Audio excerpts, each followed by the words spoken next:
Salut, j'espère que tu vas bien. On est le 15 septembre aujourd'hui et pour le 15e épisode de Cap Copywriting avec David Ogilvy en advertising. On a vu les recherches, on a vu le positionnement. Maintenant, on peut rentrer dans le cœur de la copie.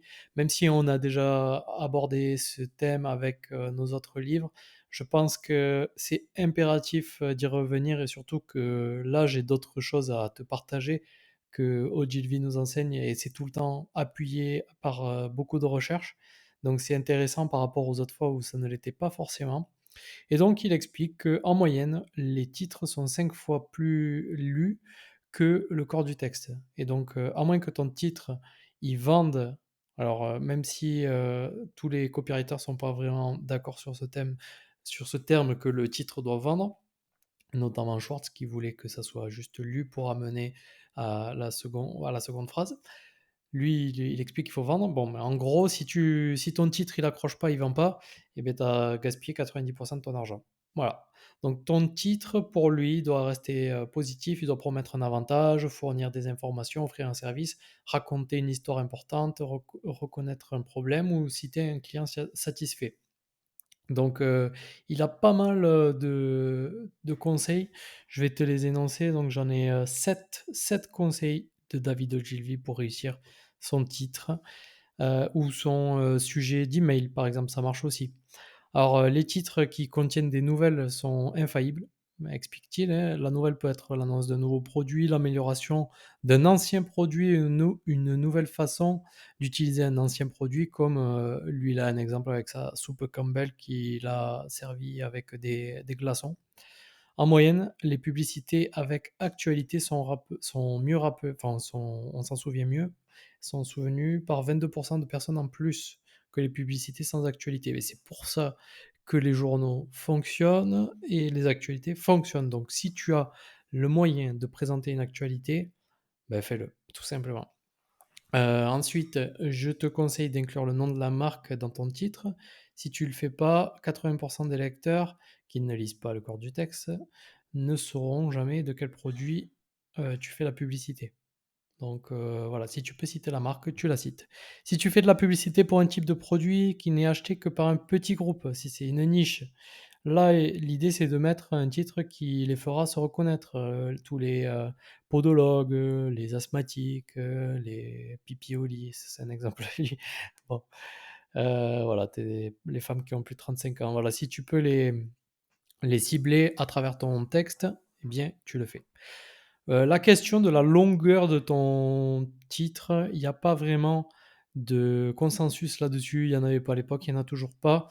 Il prend par exemple, cette publicité de Volkswagen, où, là, le titre c'était, Lemon, donc parce que la voiture ressemblait à un citron et apparemment lemon en anglais, ça veut dire des voitures qui sont pas fiables, un peu pourries et donc du coup ça prenait le contre-coup de ça. C'est voilà, ça c'était un titre court qui a fait la notoriété de cette voiture.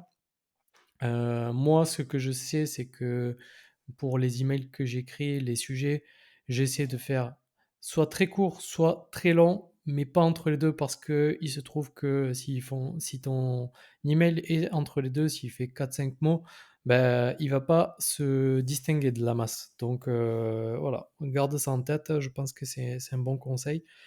Les titres, si tu peux le faire spécifique, bon ça j'en ai déjà parlé, la spécificité c'est mieux que les généralités.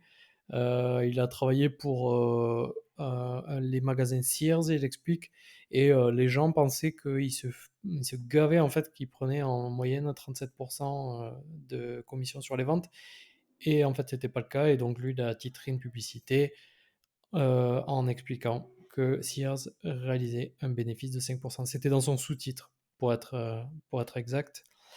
Et lorsque tu mets ton titre entre guillemets, tu augmentes la mémorisation de 28% en moyenne. C'est intéressant ça, le faire quand par exemple tu as des témoignages ou même pas forcément, mais euh, essayer de te faire un titre de landing page à la première personne. Euh, c'est des choses que j'ai vues notamment avec Copy Hackers, leur formation à vendre la 10x Sales Page. C'est ça, c'est une formation sur apprendre à écrire des pages de vente. Voilà, donc eux, ils font ça. Je trouve que c'est ça, c'est vrai qu'on s'en souvient. C'est intéressant.